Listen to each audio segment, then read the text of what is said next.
leading NPR News, tightening it up, making it better, making it more of a BBC for America, a better service for the country, I feel like was my proudest moment. And I did that by raising a lot of money and hiring a lot of good people and working with a lot of good people. And, I give Doug Bennett tremendous credit for putting me in as the head of news, and Sid Brown, who is the financial guru. And I will say, just one story, that before I took over the news, NPR, the news budget was always over, and they were complaining. And I said, well, if I'm in news, I will balance the news budget every year.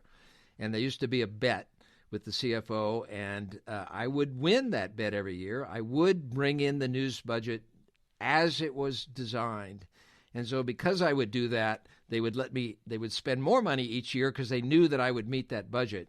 So being good at the budget is very important, and I'm proud of that, because that's how NPR News doubled in size and doubled in audience size and in staffing size, is because I was able to balance the budget and go out and raise more money for it.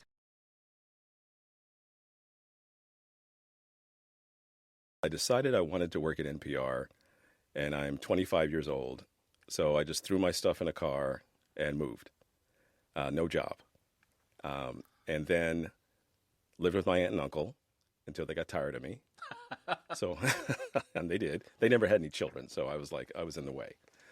Got my own place, worked at a record store, just so I had some money on my feet, 8-9 hours a day.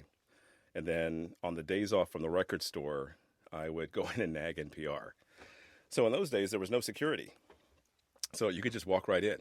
And if you figured out, like anything in journalism, if you kind of pretend you know what you're doing, people open the door for you.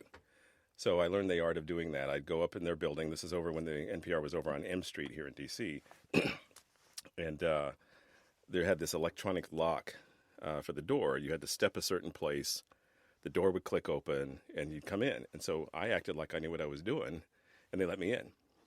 And so after a while, they got used to seeing me. Hey, how's it going? What is your name again? And so I would go back. I had applied for a job. So NPR was like a third of the size it is now. So I would go back and find John Itzty, who was then executive producer for Morning Edition.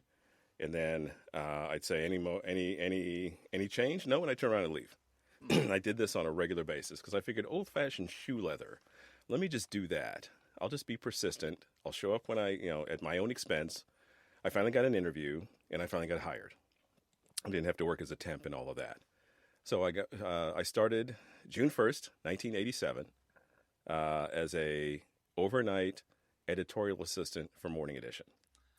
That's a good rite of passage. And, I'm 26 years old, and who needs to sleep? Because, and this is one thing I figured out later, and that is the goal to get the job was not really the goal. The goal was to stay.